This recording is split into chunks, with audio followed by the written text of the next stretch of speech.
search is coming up. I do not have specific dates yet. However, I do know that it's going to begin in October.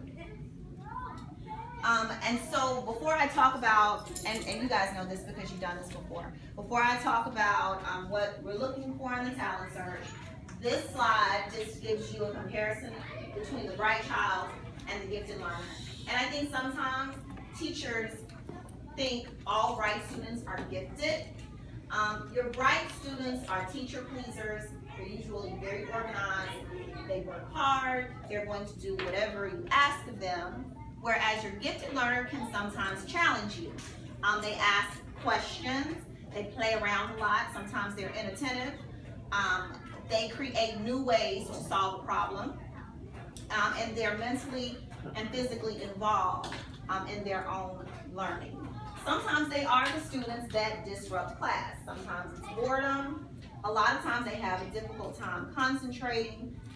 When they work in groups, they often don't get along with the other individuals in the group, especially if they're not the leader in the group.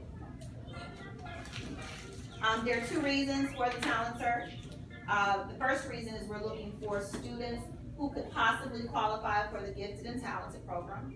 And then we're also looking for students that can participate in the High Potential program. And of course, high potential students have never been tested or are not going to be tested, but they seem to perform above grade level.